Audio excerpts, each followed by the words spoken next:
l'Afrique s'écrit sans les Africains, raconté par des voix qui la nient.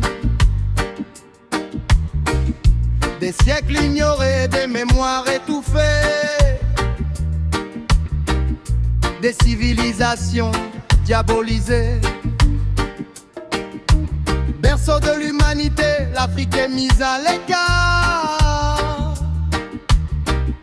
alors qu'elle éclaire le monde de son art. Ses sciences ont nourri le monde, ses pensées ont ouvert des chemins, ses savoirs traversent le temps. Lisez la dépêche d'Abidjan pour que la vérité trouve sa place. La liberté d'informer, notre choix, l'éveil des consciences, notre engagement contre l'effacement et la falsification, pour l'émancipation et la mémoire. Le combat continue sans concession pour l'Afrique, sa culture, son histoire. Yeah.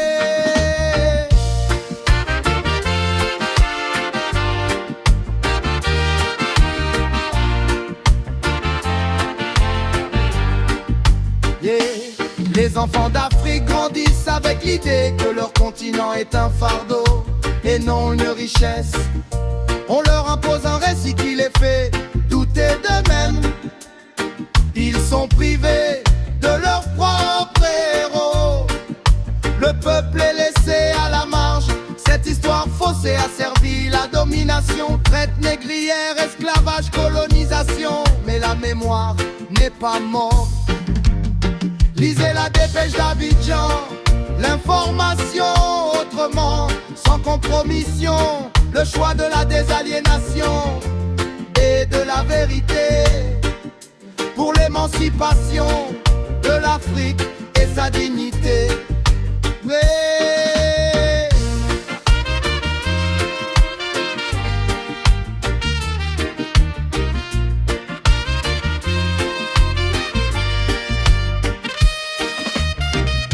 Paris en 2009, une réponse est née.